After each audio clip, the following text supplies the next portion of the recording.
YTN 라디오 이동의 뉴스 정면승부 3부 시작합니다. 이번 순서는 매주 화요일 스튜디오를 법정으로 이동시켜주는 두 분과 함께하죠. 박장대소, 박지훈 변호사, 장윤미 변호사 나왔습니다. 어서 오십시오. 네, 안녕하세요. 네, 안녕하세요. 제가 아까 2부 마칠 때쯤에 기자 언박싱 코너에서 노크 기순 또 오리발 기순 얘기했는데 박 변호사님이 법무관 출신 아닙니까? 네, 뭐 장교를 하긴 했는데 22사단을 몇 번 가보긴 해봤습니다. 예.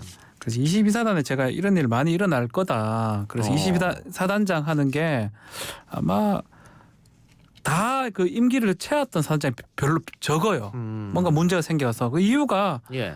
범위가 너무 넓어요. 아하. 범위가 앞에 북한 바라보는 쪽도 있지만 동해안까지 합치면 아마 일반 옆에 있는 사단들에 비해서 한 서너 배가 더 섹터가 넓고요. 그 두 번째로는 뭐 연대가 지금 3개 정도가 배치가 돼 있는데 연대 다 나가 있는 걸로 제가 알고 있어요. 원래 같으면 2개 연대가 앞에 가 있고 예. 1개 연대는 예비적으로 있어야 되는데 그런 것 때문에 인력은 부족하고 또 범위는 넓고 그래서 계속적으로 이런 일들이 반복되는 것 예. 같습니다. 뭐 저도 군대 있을 때 해안 경비를 서봤습니다만 절대로 눈으로는 확인할 수가 없어요. 그렇죠. 그래서 네. 최근에 이제 TOD라 그래요. 열상 네. 감시 장비에다가 경보음까지 이제 있도록 해놨는데 문제는 뭐냐면 그 동해안 쪽에 뭐 다른 동물이라든지 다른 움직임도 좀 소리가 나다 보니까 그런 것들을 약하게 털어놨을 가능성도 있고요. 뭐 그런 어떤 좀 문제점들을 체계적으로 조금 봐야 될 것 같습니다. 이게 뭐 사람의 잘못도 분명히 있죠. 경계에 예. 실패한 것도 있지만 예. 뭔가 범위의 문제라든지 또 그런 것들까지 조금 좀 더 심도 있게 봐야 되지 않을까 저는 그렇게 생각이 듭니다. 뭐 제 전문은 아니지만 좀 그런 생각이 듭니다. 알겠습니다. 자, 오늘 본격적으로 해볼 이야기는 학교 폭력 관련한 이야기입니다. 실시간 검색어에도 학폭 관련 연예인들 또 스포츠인들을 이야기가 계속 나오고 있고 익명 게시판에서도 학폭 미투가 터져 나오는 상황이죠? 그렇습니다. 굉장히 본물처럼 터져 나온다고 해도 과언이 아닐 것 같은데요. 일단 삼성화재 소속의 배구 선수 박상아 씨 같은 경우에는 학폭 의혹이 불거지자 은퇴 선언까지 했습니다. 예.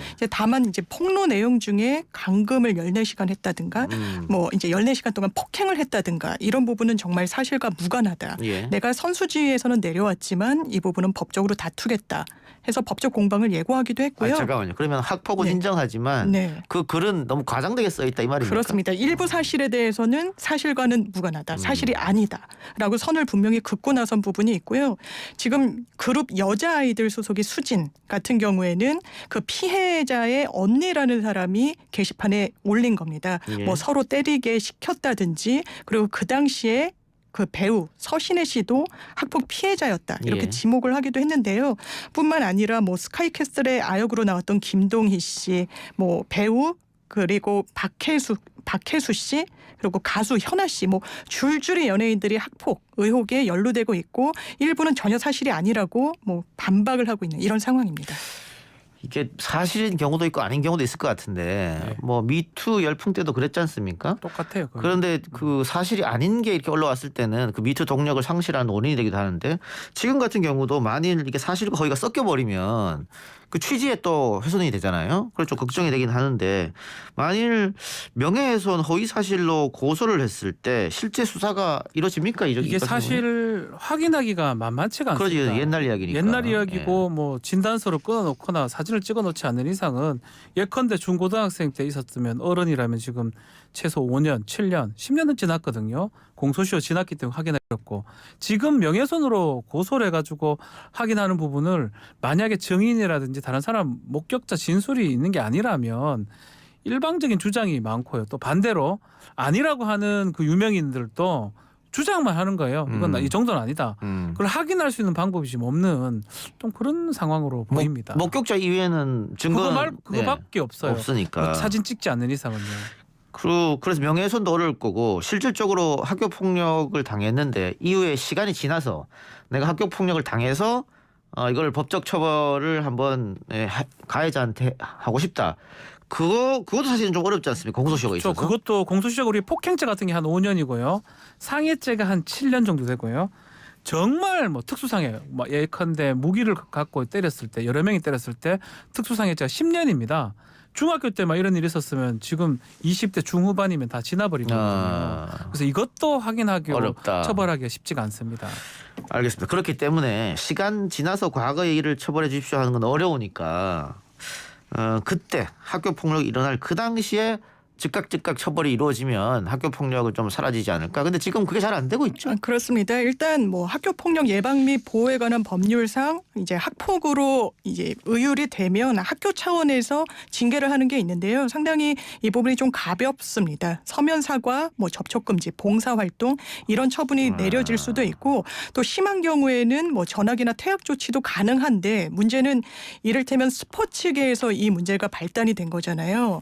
그런데 사실상 뭐 전학, 퇴학 이후에 본인이 이런 원하는 스포츠를 계속 하는 데는 전혀 제동이 걸리지가 않았던 부분이 있어서 최근에 서울시 교육청 같은 경우에는 아예 전학이나 퇴학 같은 이런 처분을 받게 될 정도로 중한 학교 폭력을 저질렀으면 체육 특기자 자격을 아예 배제시키겠다. 뭐 이런 안까지도 예. 내놓고 대안을 마련 중인 상황입니다. 전학 얘기 말씀하셨는데 어떤 경우에는 피해자가 전학 가는 경우도 생기잖아요. 그렇죠. 그렇죠. 근데 요즘 SNS가 발달하다 보니까 그 피해자가 전학 간 학교에서 오히려 다시 한번 왕따를 당하는 일도 벌어진다고 해요. 그래서 이제 사회적 문제가 되는 건데 이렇게 학폭위가 열리고 가해자 처벌이 엄격하지 않다 보니까 그 부모님들이 그러면 안 되는데 사적 보복을 하는 경우도 생긴다고 해요. 근데 그거는 또 처벌이 세지 않습니까? 예, 그렇게 사적 하면? 보복은 더 나쁜 예. 상황이 연출될 수가 있습니다. 사적 보복했다가 그 사적 보복한 사람도 처벌받을 수 있는 상황이 생길 수가 있고요.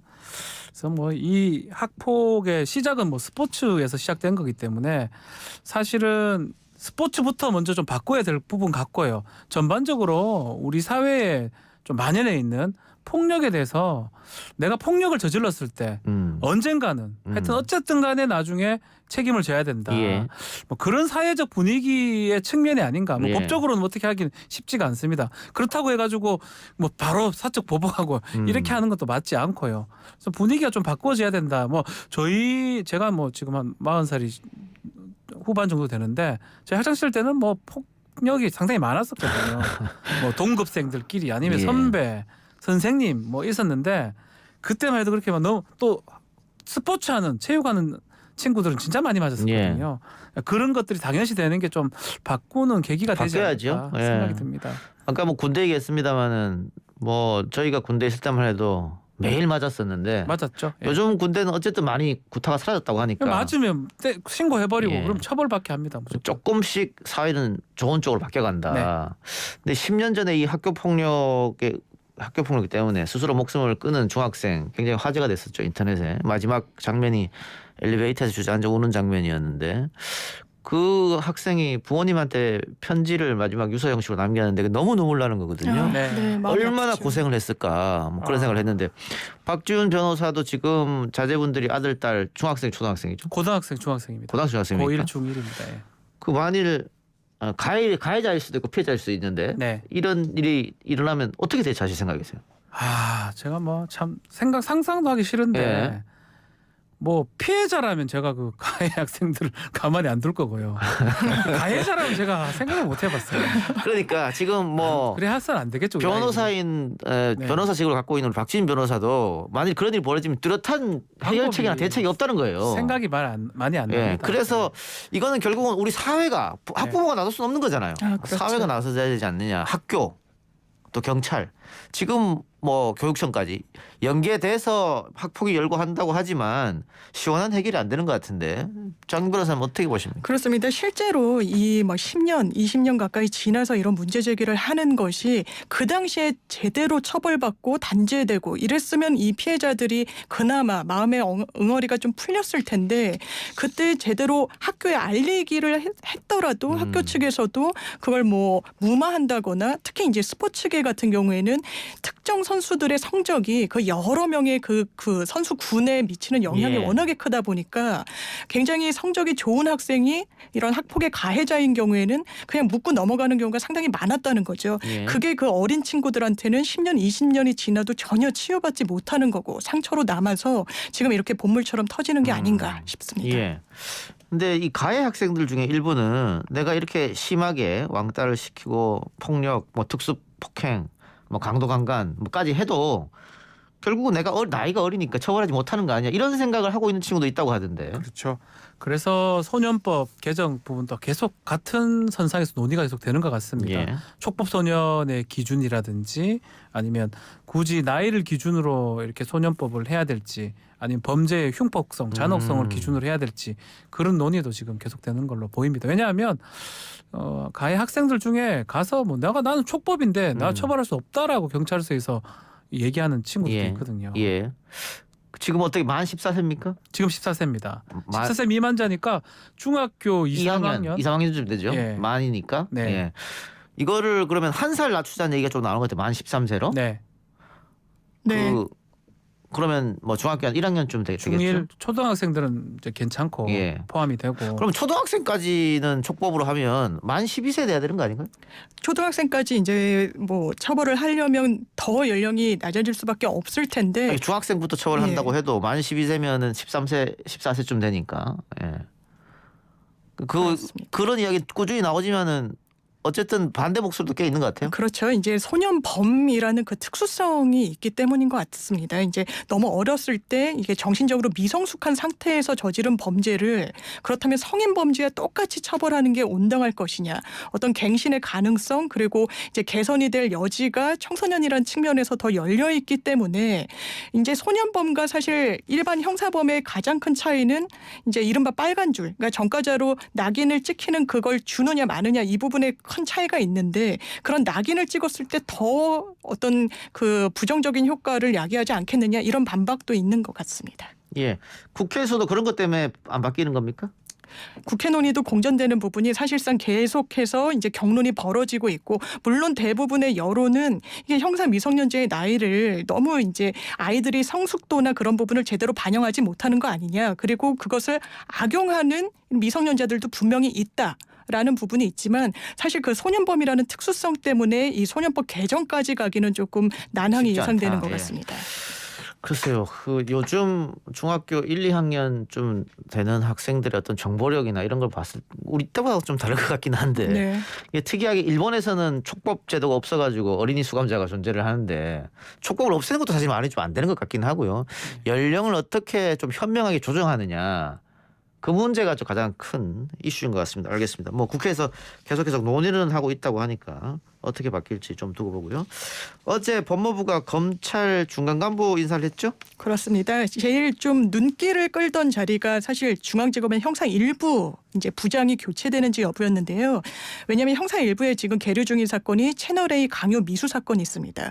지금 해당 부장이 한동훈 검사장의 불기소 의견을 계속해서 이성윤 지검장한테 보고를 올리고 있다. 뭐 보고를 안 받으니까 전자결제 형식으로 올리고 있다라고 하면서 계속해서 그 불협화음이 노정이 됐었기 때문에 이 자리가 과연 바뀔 것이냐 말 것이냐 바뀌지 않았습니다. 뿐만 아니라 지금 뭐 정권을 겨냥하고 있다라고 소위 일컬어지는 각종 수사들, 뭐 김학의 전 법무부 차관의 불법 출국 금지 의혹 사건이랄지 지금 그게 수원지검에 계류 중인데 그 해당 부서의 부장도 교체는 되지 않았고요. 뭐 울산 사건이랄지 또 중앙지검 형사 5부에 있는 이용구 현 법무부 차관 그 택시기사 폭행 사건도 그 지금 수사부를 그대로 이제 남겨뒀습니다. 예. 그대로 남겨뒀다고 것은 윤석열 청장이 원하는 대로 이번을 그렇죠. 했다 이렇게 봐도 될까요? 이렇게 봐야 됩니다. 검사장 인사에서 우리가 주목해야 될 부분이 서울중앙지검장을 유임시켰거든요. 그러면 필연적으로 이 형사 1부장하고 지금 업무상 자꾸 대립되고 있기 때문에 중앙지검장을 둔다면 당연히 형사 1부장을 뺀다는 가정하에서 뒀다고 보는 게 맞습니다. 뭐 어디 뭐 자르는 게 아니고요. 다 다른 부서로 옮긴다는 거죠. 서울중앙지검이 아닌. 근데 중앙지검장을 유임시키면서 1부장까지 유임을 시켰습니다. 이 부분이 자꾸 어색한데 결국은 신현수 수석의 복귀하고도 연관성은 있는 것 같습니다. 뭐 대검의 간부 인사에서는 검사장 인사에서는 뭐 패싱됐고 뭐 소통을 못했다고 하지만 중간 간부 인사에서는 그래도 어느 정도 신현수 수석 뭐 더 나아가서는 윤석열 총장의 어떤 입김이 조금 작동을 했지 않을까 추측할 수 있는 부분입니다. 예. 이번 인사 중에 눈여겨 볼 점이 임은정 대검 감찰 연구관에게 수사 권한을 부여했다는 것이다라고 언론에서 쓰던데. 그렇습니다. 이게 사실 감찰 기능을 담당하고 있는 연구관한테 수사 기능을 준 전례가 없기 때문에 야당에선 바로 이제 반발을 하기도 했는데요. 지금 이 건과 관련해서 계속해서 거론이 되는 사건이 바로 한명숙 전 총리 감찰 관련 사건입니다. 왜냐하면 이제 감찰 연구관으로서 지금 임은정 부장검사가 이 건을 들여다보고 있었는데 이 요지는 한명숙 전 총리 수사팀이 과거에 위증을 강요하고 강압 수사를 했다라는 부분입니다. 한명숙 전 총리 사건에서 한 사업가가 굉장히 좀 불리한 증언을 했는데 지난해 4월에 법무부에 진정서를 제출합니다. 내가 이걸 진짜로 내 의사대로 증언을 한 것이 아니라 검찰의 어떤 강압에 못 이겨서 내가 이런 불리한 증언을 하게 됐다라고 해서 이 부분을 내부 감찰을 시작은 했는데 당시 이제 중앙지검에서는 무혐의 결론을 내렸고요. 그 건과 관련해서 다시 한번 임은정 감찰연구관이 부임되면서 들여다보고 있었기 때문에 수사 기능까지 임 부장검사가 갖게 된 이 상황에서 아마 한명숙 전 총리와 관련된 수사 검사들을 수사선상에 올리려는 거 아니냐라는 게 지금 야당의 의혹의 핵심입니다. 예.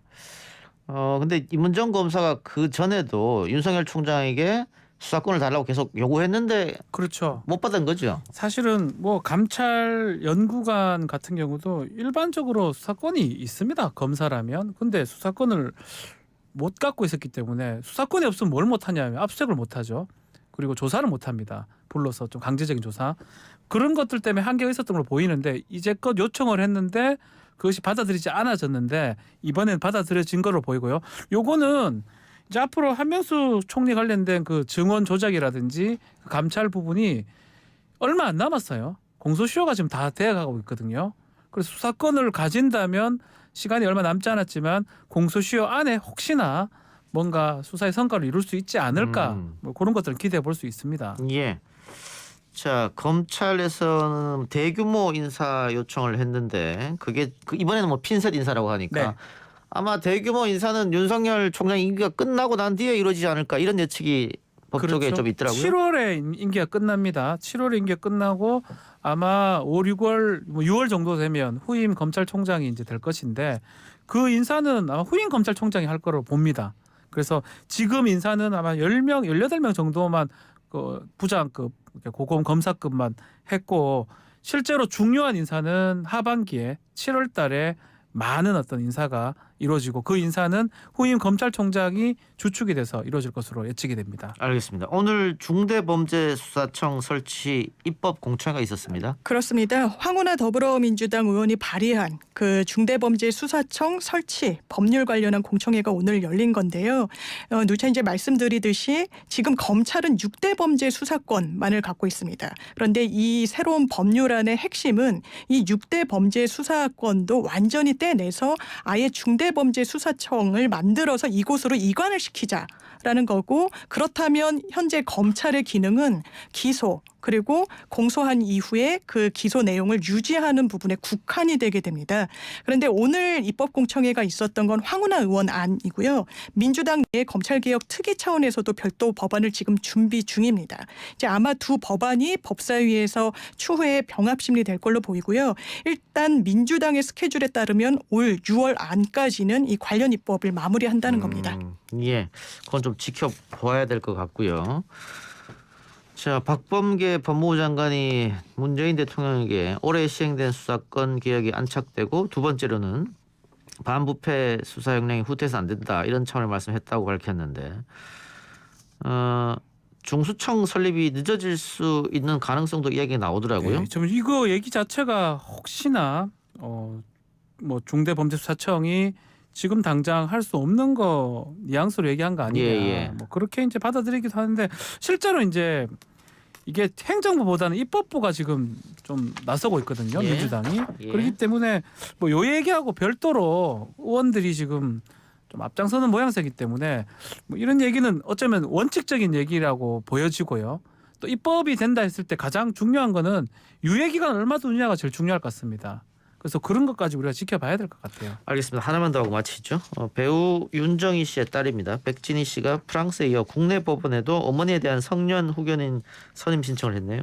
그렇습니다. 이제 이미 프랑스에서는 성년 후견인으로 그 딸이 지정은 됐는데요. 예. 그래서 그 과정 중에 뭐 법적 분쟁을 윤정희 씨의 형제들과 겪었던 부분이 이제 언론에 알려지기도 했는데 그 프랑스 법원에서 받은 결정과는 별도로 또 최근에 그 윤정희 씨의 딸이 본인을 성년 후견인으로 지정해 달라라는 성년 후견 개시 심판을 이제 법원에 낸 겁니다. 예.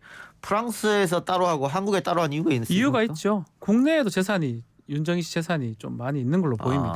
아. 그 재산에 대해서 처분하거나 하려면 의사 능력 좀 이런 게 있어야 되는데 예. 지금 그게 없다고 보면 후견인이 필요하기 때문에 아마 집도 몇 채 있고 뭐 예금도 있는 예. 걸로 지금 알려져 있거든요. 알겠습니다. 그 부분 때문에 후견을 한 걸로 보입니다. 그러니까 윤정희 씨가 이게 결론을 내면 윤정희 씨가 현재 의사 능력이 없어 보이고요. 후견인 네. 신청을 했으니까. 그렇죠. 그런데 윤정희 씨의 친동생들이 윤정희 씨의 남편과 딸들이 윤정희 씨를 제대로 보살피지 않는다. 그러니까 우리가 성년 후견인이 돼서 우리가 보살펴야 된다. 이 주장인 거고. 그렇습니다. 그 남편분하고 딸은 무슨 소리 아니냐. 우리가 네. 지금 지금까지 계속 잘 돌보고 있는데 이렇게 해서 지금 부딪히고 있는데 그렇죠. 박지훈 변호사 봤을 때 결국은 그럼 이거는 어떤 재산 다툼에 그렇죠. 재산 문제- 다툼 예. 같은데 이거 프랑스와 우리가 다른 게 우리 최근에 성년 후견 심판하러 가면 법원이 문제 생기면 제3자한테 맡겨버립니다. 정말 제3자 예컨대 변호사나 이런 사람들한테 아마 저는 그런 결정이 날 것 같아요. 그래 되면 분쟁의 소지가 오히려 없어진다 생각도 들기도 하고요. 근데 법적으로 상속 1순위는 남편분과 따님이니까 딸이죠. 네. 그렇죠. 만일 그 동생 윤정희 씨 동생분들이 그 자신들이 성년 후견이 되려고 하면 딸과 남편이 윤정희 씨한테 뭐 가혹행위를 했다든가 방치를 했다든가 학대를 했다든가 이걸 입증해야 입증해내야 돼요. 그렇죠. 거의 어렵습니다. 형제 자매는 후순이기 때문에. 그걸 입증하는 것도 쉽지 않을 테고요. 그렇습니다. 성년 후견인으로 이제 본인들을 지정해 달라고 신청을 할 텐데 그렇다면 아주 직계 가족들이 왜 성년 후견인으로 지정되지 못하는 사유가 무엇인지를 굉장히 소상히 밝혀야 될 겁니다. 예. 그래서 박 변호사님 말씀하신 것처럼 법원에서는 최근에 완전히 제3자를 지정해서 그 중립성과 공정성을 좀 보장하도록 결론을 내리는 경우가 상당히 많습니다. 이거 그 신탁 제도도 혹시 있지 않습니까? 미리 신탁해 놓는 거. 네네. 그것도 하려면 예. 성년 지금 의사 능력이 상실된 상황으로 본다면 성년 후견인이 그걸 해야 되는 겁니다. 그러면 의사 능력이 있을 때 예. 본인이 미리 할 수 미리 있으면 하고. 신탁해 놓고 예, 그렇게 되면 그 뭐 동생이나 가족이나 뭐 남편이나 아들 딸 자식들이나 분쟁은 없을 거 아닙니까? 유언 대용 신탁이라 하는데 뭐 예. 지금 설명하기 좀 복잡한데 예. 그 신탁 제도를 좀 활용하면 아. 유언하고 비슷한 효과를 누릴 수가 있습니다. 제가 한 70살 되면 박지훈 변호사 제 대신 네, 그걸 제가 해주십시오. 예. 이게 그 과거와는 달리 뭐 저희 부모님 세대만 하더라도 부모님의 부모님으로부터 받을 뭐 무슨 재산을 증여받는다 이런 거 거의 없었지 않습니까? 그렇죠. 근데 시간이 흐르면서 증여해줄 재산이 생기니까 여러 가지 이렇게 문제가 생깁니다. 알겠습니다. 두 말씀 오늘 여기까지 듣고 마무리하겠습니다. 수고하셨습니다. 감사합니다. 네, 감사합니다. 지금까지 박지훈, 장윤미 두 변호사였습니다.